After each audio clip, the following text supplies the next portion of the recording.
Sugar हम लोग रोज खाते हैं, फिर चाहे चाय कॉफी में हो या मिठाइयों में। पर क्या आपने कभी सोचा है कि आखिर दानेदार सफेद चीनी किस चीज से बनती है और फैक्ट्री में से कैसे बनाते हैं? तो चलिए जानते हैं इस कमाल की वीडियो में कि चीनी यानी शुगर कैसे बनती है। इसलिए वीडियो को बिना स्किप किए एंड तक जरूर देखना।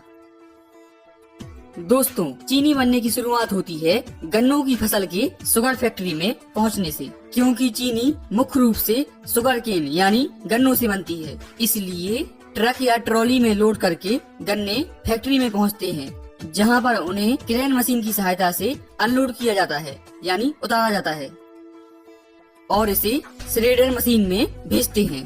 यह मशीन कुछ ही समय में गन्नों को कट करके बारीक फाइबर में बदल देता है, लेकिन यह उसका जूस नहीं निकालता है। अब जो फाइबर हमें मिला है, इस फाइबर को लाइन से एक के बाद एक लगे रोलर मिल के बीच में से गुजारते हैं, जिससे फाइबर में मौजूद एक एक बूंद जूस को निकाल लिया जाता है। 2-3 रोलर से गुजरने के बाद इसमें गर्म पानी डालकर फिर से रोलर के बीच में से गुजारते हैं। इस तरह से 99% तक जूस निकल जाता है। अब इस फाइबर को मशीन की सहायता से छानकर अलग कर लेते हैं, जिसे बगैस कहते हैं। लेकिन यह बगैस वेस्ट नहीं होता, बल्कि इसे जलाकर ही फैक्ट्री की सारी ऊर्जा और बिजली बनाई जाती है। इस तरह से फैक्ट्री ऊर्जा के लिए आत्मनिर्भर हो जाती है। अब इस प्रोसेस से निकले जूस को छानकर बड़े बड़े टैंकों में इकट्ठा कर लेते हैं, जिसे हम रॉ जूस कहते हैं। अब इस रॉ जूस को लैब टेस्ट के लिए भेजते हैं, जहां पर उसका केमिकल कंपोजिशन और शुगर कंटेंट चेक किया जाता है। लैब टेस्ट के बाद जूस को रिएक्शन टैंक में भेजते हैं, जहां पर इसमें जरूरत के अनुसार लाइम यानी चूना डालते हैं और साथ साथ सल्फर गैस भी छोड़ते हैं। इन सबको फिर मशीन की सहायता से 5-6 घंटों के लिए मिलाया जाता है। इस दौरान ब्लीचिंग और एल्कलाइजेशन की प्रोसेस होती है, जहां से फिर इसे क्लेरिफायर टैंक में भेजते हैं। वहां पर इसे टैंक में भरकर छोड़ देते हैं और कुछ समय बाद सारा कीचड़ नीचे बैठ जाता है सेडिमेंट के रूप में और साफ पीला जूस ऊपर रह जाता है। अब इस साफ जूस को कचरे से अलग करके एवेपोरेटर्स में भेजते हैं।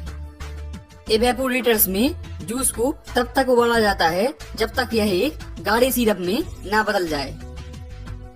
अब इस सिरप को प्रोसेसिंग टैंक में भेजते हैं, जहां पर इसे पहले गर्म करते हैं। फिर इसमें पहले से बनी चीनी के कुछ दाने डालकर ठंडा करते हैं, जिससे ठंडा होने पर बाकी सिरप भी शुगर क्रिस्टल यानी दानों के रूप में जमने लगता है। इस दौरान सैंपल लेकर इसका टेस्ट भी करते हैं, यह चेक करने के लिए कि क्रिस्टल कैसे जम रहे हैं। जब यह सिरप ठंडा हो जाता है, तब इसमें 2 तरह की चीजें होती हैं, शक्कर यानी शुगर के क्रिस्टल और मोलेसिस। मोलेसिस एक गुड़ की तरह दिखने वाला लिक्विड होता है, लेकिन यह गुड़ नहीं होता। अब इस सिरप को सीरीज में लाइन से लगी सेंट्रीफ्यूजिस मशीन में डालते हैं। यह मशीन 1 मिनट में 1000 से 2000 बार घूमती है। इस मशीन में एक बारीक छन्नी लगी होती है, जिससे शुगर के क्रिस्टल बाहर नहीं निकल सकते, लेकिन मोलेसिस बाहर निकल जाता है। पर इस मोलेसिस में भी कुछ शुगर के क्रिस्टल रह जाते हैं, इसलिए इस मोलेसिस को भी 2-3 बार सेंट्रीफ्यूजिस मशीन से गुजारते हैं, जिससे ज्यादातर शुगर के क्रिस्टल निकल जाएं। अब इन शुगर क्रिस्टल को इकट्ठा करके कन्वेयर की सहायता से ड्रायर में भेजते हैं, जहां पर इसे हल्के गर्म वातावरण में सुखाया जाता है। अब हमें हल्के भूरे रंग की यानी ब्राउन कलर की शुगर यानी चीनी मिल जाती है, जिसे रॉ शुगर कहते हैं। लेकिन अभी यह उस तरह की सफेद नहीं होती। जिस सफेद चीनी का इस्तेमाल हम लोग करते हैं, उसे रिफाइंड शुगर कहते हैं।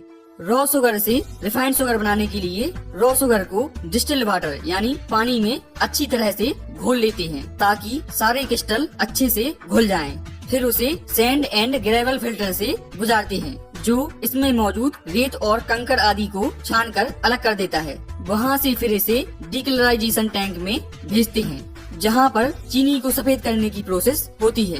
भारत में इस प्रोसेस के लिए ज्यादातर सल्फर डाइऑक्साइड गैस का इस्तेमाल होता है या फिर एक्टिवेटेड कार्बन का उपयोग करते हैं। लेकिन यूएस जैसे कई देशों में बोन चार का उपयोग करते हैं, जो कि पशुओं की हड्डियों से बनता है। इसलिए भारत में मिलने वाली ज्यादातर शुगर डबल सल्फेटेशन मेथड के द्वारा साफ की जाती है, जो कि एक सस्ता और शाकाहारी तरीका है चीनी को सफेद करने का। पर इस वजह से कुछ सल्फर चीनी में रह जाती है, जो स्वास्थ्य के लिए नुकसानदायक होती है। इसलिए आपने सल्फर फ्री शुगर के बारे में सुना होगा, जो कि एक्टिवेटेड कार्बन या फिर बोन चार के द्वारा बनाई जाती है। तो चलिए आते हैं अपने मेथड पे।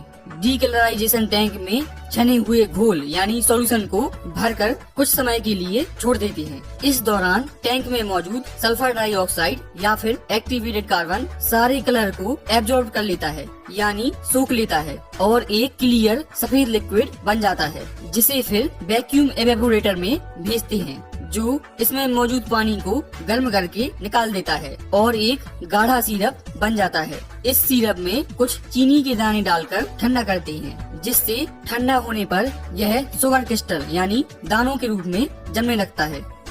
अब एक बार दोबारा ऐसे सेंट्रीफ्यूजेस मशीन्स में डालते हैं, जिसमें बारीक छन्नी होती है, जिनसे चीनी यानी शुगर के क्रिस्टल नहीं निकल सकते, लेकिन पानी और मोलेसिस के बचे हुए पार्टिकल्स निकल जाते हैं, क्योंकि यह मशीन बहुत तेजी से घूमती है, जिस कारण सेंट्रीफ्यूगल फोर्स जनरेट होता है और सिर्फ व्हाइट शुगर क्रिस्टल यानी सफेद चीनी के दाने रह जाते हैं, जिसे फिर घूमते हुए रोटेटिंग ड्रायर मशीन में भेजते हैं, जो इसमें मौजूद नमी को अलग कर देता है और जो शुगर क्रिस्टल यानी दाने आपस में चिपके रहते हैं उन्हें भी अलग कर देता है। फिर इसे बड़ी बड़ी वाइब्रेट करती हुई छन्नियों के द्वारा छानकर इसे स्टोरेज टैंक में भेजते हैं, जहां पर हजारों टन शुगर को रखा जाता है, जहां से फिर इसे ऑटोमेटिक फिलिंग मशीन के द्वारा प्लास्टिक बैग्स यानी बोरे में भरते जाते हैं और इसके ऊपरी सिरे को सीकर पैक कर देते हैं, जहां से फिर इसे आगे ट्रांसपोर्ट किया जाता है। तो इस तरह से बनती है चीनी यानी शुगर। अगर आपका कोई डाउट हो तो नीचे कमेंट करके जरूर पूछें, और अगर वीडियो अच्छी लगी हो तो लाइक करें, चैनल को सब्सक्राइब करें और दोस्तों के साथ शेयर करना बिल्कुल ना भूलें। मिलते हैं किसी दूसरी वीडियो में, तब तक के लिए जय हिंद जय भारत।